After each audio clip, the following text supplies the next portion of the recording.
Good evening. Yes, I'm Lenny McAllister. No, I'm not Ellis Cannon. Yes, this is Night Talk. And no, it's not Night Talk. Get to the point. Yes, it is still PCNC. But no, we're not going to do things quite the same exact way. It's going to be a little bit different, but we're still going to have a lot of fun here for the next 60 minutes. So don't you go anywhere. I'm Lenny McAllister filling in for Ellis Cannon. And Night Talk starts right now.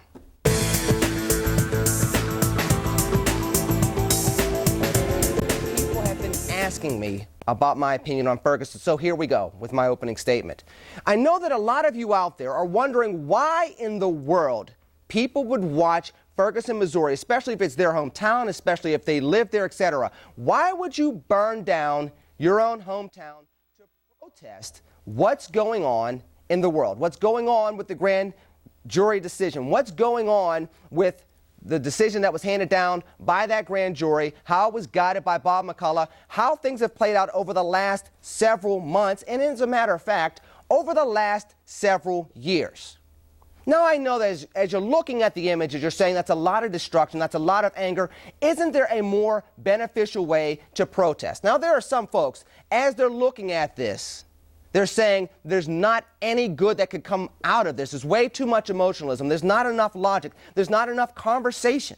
There's not enough healing going on moving forward to allow us as a community, as a nation, or as a people overall to sit there and say, okay, these are our problems. This is how I have to fix it. This is how we have to fix it. This is how we have to move forward in the days ahead. But I want to take you back to a time where maybe you weren't so happy.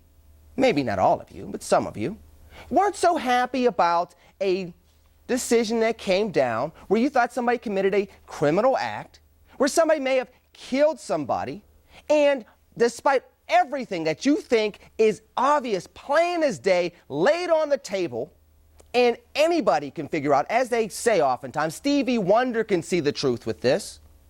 I want to take you back to a time just to give you an idea of the emotionalism that's going on behind this and why people may act out. Not justifying the riots, not justifying the anger, but I want to give you an opportunity to at least understand where they're coming from. I want everybody to take a moment. Take a moment. I'm going to take you and do a little bit of time travel, if you will. I'm going to take you back to a time and place not that long ago that pretty much every viewer can remember. Close your eyes. Trust me for just a second. Close your eyes. Close your eyes. Are you ready? Now open your eyes. Open your eyes. Go right ahead. Do you remember this guy? Do you remember this guy? Earthall James Simpson.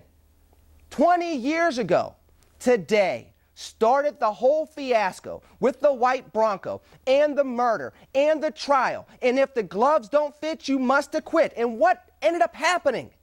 O.J. Simpson was acquitted. Now, let's look at the reactions of what we saw 20 years ago. There was some happiness, some misplaced happiness, and some people that were in utter shock. There were people that were rejoicing in the streets. OJ's free. OJ's free. He got off. Even in the courtroom, you can see, not just from the families, but specifically from people's American points of view on this situation, how their reaction was.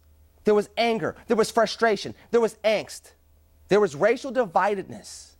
There was a lot of frustration. We were asking ourselves, where are we with our criminal justice system? Where are we when it comes to race in America? Where are we when it comes to how we litigate, how we view facts, how we view the police, how we mistrust the police, or how we trust the police?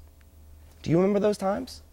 Here we are 20 years later, after OJ, after other types of incidents, now asking the same questions, putting conditions on whether or not, if it were just a little bit different, maybe the protesters wouldn't have a point. Maybe this really isn't about race after all. Maybe the frustrations shouldn't be so amped up and hyped up after all. For example, people ask, what if Michael Brown had just simply encountered somebody that wasn't a police officer when it came to his tragic death? Didn't we just go through that a year ago with Trayvon Martin and a self-appointed security guard, George Zimmerman, and the controversies around that? What if, let's just say, maybe if those two would have complied with what the authority figure told them to do? Well, didn't that happen with Leon Ford Jr. at his traffic stop? And tragically, with Johnny Gamage, with his traffic stop? How about this? Maybe if they were just in school and doing well in school and doing the right thing in their communities. Didn't we just have that with Jordan Miles and Darren Manning in Philadelphia?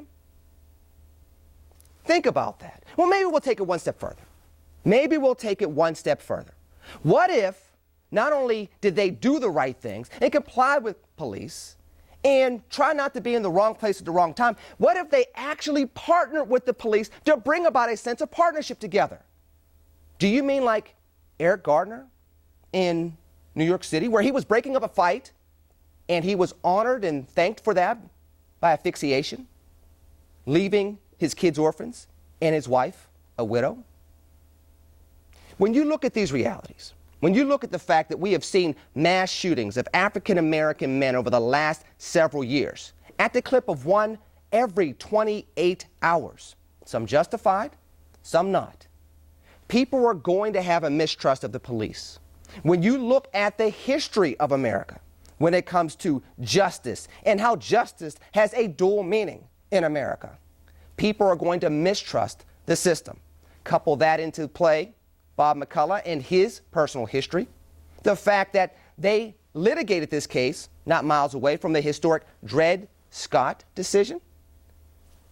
Add on top of that a little bit of Trayvon Martin, a little bit of Ezell Ford in Los Angeles, a little bit of John Crawford in Cleveland. You're going to have angry people, and it's going to take more than conversation. It's going to take a little bit of understanding. It's going to take a little bit of peace, but it's certainly going to take a lot of progress so that we don't repeat the last 2 summers next summer. When we come back, we'll talk to Phil De La Sente, we'll talk to Blaine Jones about how this grand jury decision played out. Don't go anywhere. It's Lenny McAllister filling in for Ellis here on NightTalk.